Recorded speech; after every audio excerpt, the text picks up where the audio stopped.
Do you know that song or that Vine or whatever it was that's like, I'm just a happy dog. I'm just a happy bee. I'm just a happy bee. Num num num num num num num num. Hey y'all, it's been a while. I have been in a very integrating state of mind, being, existing, embodying.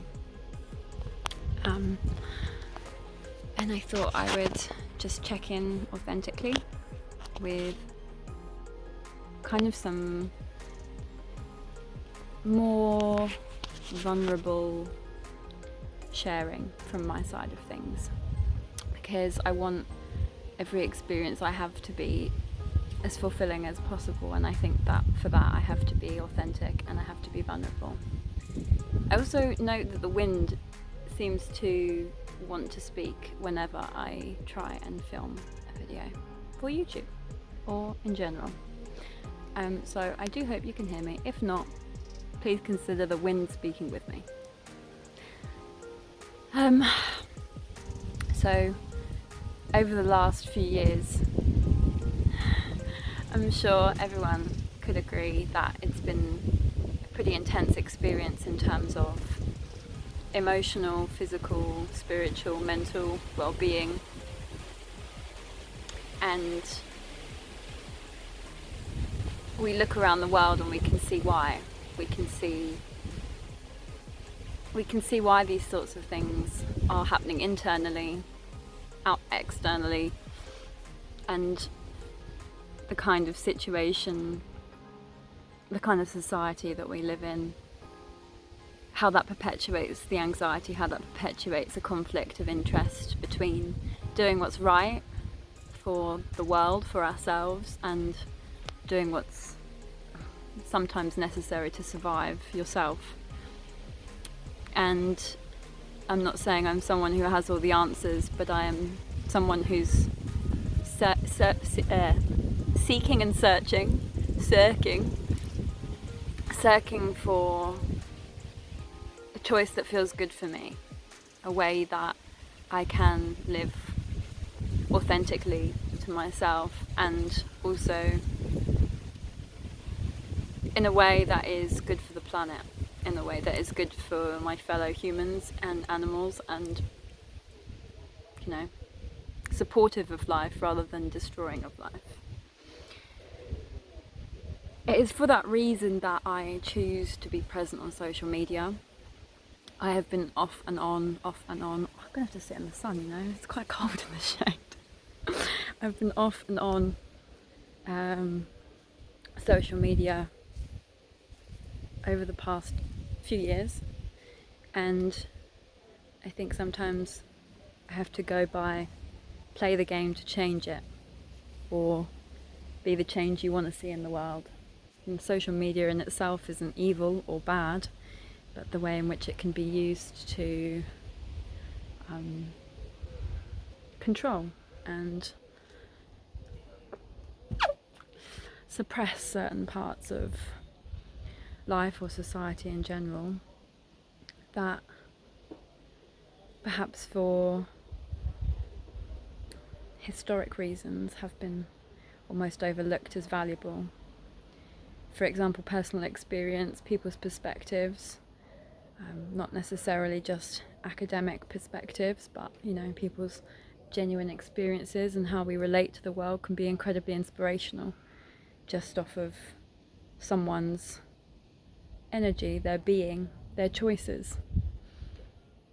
And I've lived in a very academically focused world. I've also worked in customer service for a lot of my life. I've been a McDonald's worker. I've been working in a call centre. I've worked in a supermarket, in many schools as a TA and a teacher. And I think, as well as my experience in education, which I've got, you know, a broad range of subjects, but in the sense of what am I trying to say, is that no one teaches you how to live, do they? No one teaches you the point of life, which in essence is just to live and to experience and to connect and share and become intimate with people.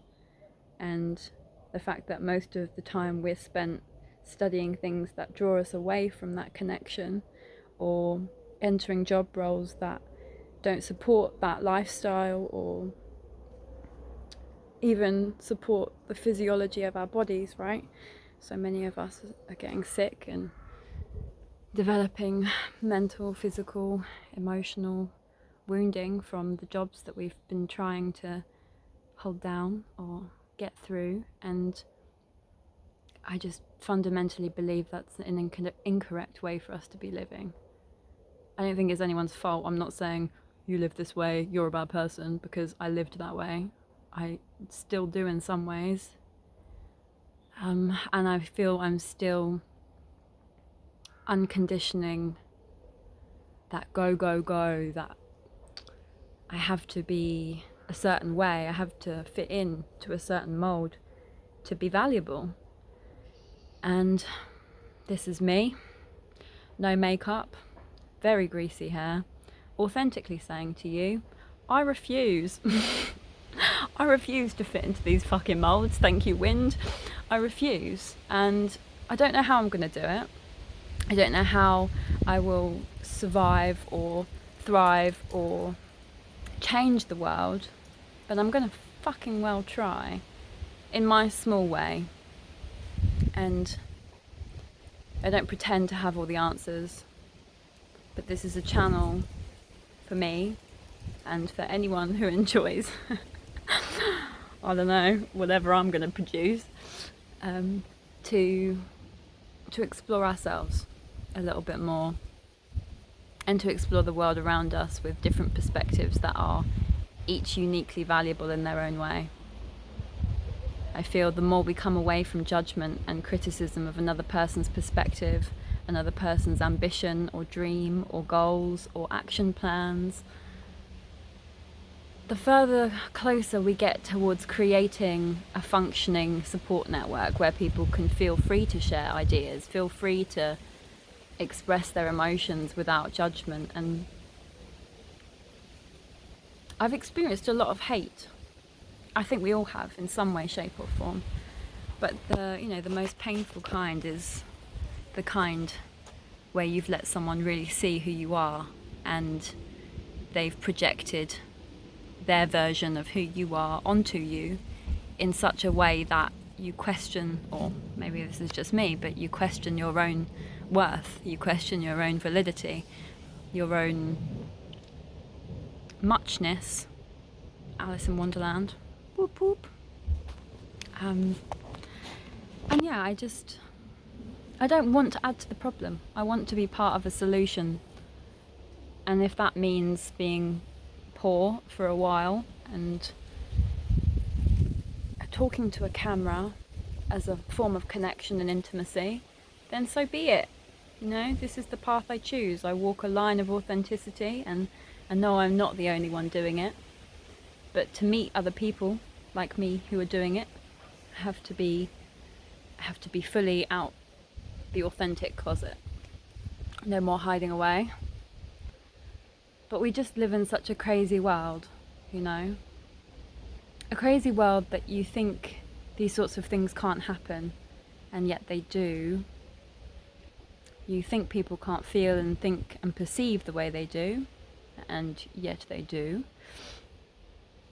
And that has to be accepted as well. And I feel that by talking, by discussing, by examining and reflecting upon these alternative, perhaps controversial perspectives, we can gain clarity on someone's mindset or position in a way that even if they choose not to open themselves to being vulnerable with the world, perhaps the world can choose to be vulnerable with them. If that makes any sense. I mean it in the sense of the more people that do it, the easier it becomes. Summaries help when I speak sometimes. The fuzzy bee, he's back. Oh yeah. Yum yum yum. Yum yum yum. Okay. I love bees. They're my favorite. They're very cute. Moment of appreciation for bees. Oh, you come closer.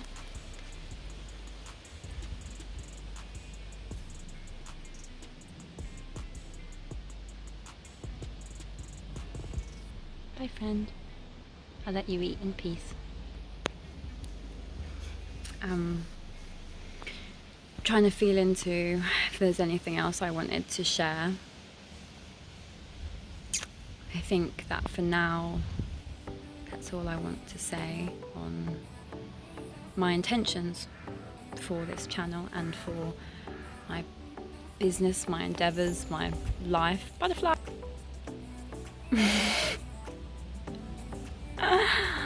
Oh, you love it. As well as focusing on nature, as you can tell, appreciating the small moments is a hugely vital part of life, as we all are probably aware. Yeah, so I feel deeply called to sharing these parts of myself. You know, a few years ago I wouldn't have even dreamed of turning on a camera with no makeup on or talking at it whilst revealing my true intentions for life. I would have been far too fearful of who knows what. Judgment, criticism, projection, denial, all of the above. And so much more. But regardless of that, I am honoured that you are sharing space with me here on Earth, that you are sharing space on this internet platform of influence and of power and importance. You know, where we place our attention is so poignant. We're not the products of the internet. We have the power to choose what we pay attention to, who we pay attention to, and when we pay attention to it. And yeah, let's take that back, I suppose. We all have a lot more control over situations than we perceive, I think, and sometimes just reminding ourselves of that can be quite life-changing. Anyway, I'll leave you with the wind. Blow. The winds of change. Blessed be. Nyam, nyam, nyam, nyam. Nyam, nyam, nyam, nyam. Nyam, nyam, nyam, nyam, nyam. Nyam, nyam, nyam, nyam, nyam, nyam. Focus on me, says the flower. Focus on me.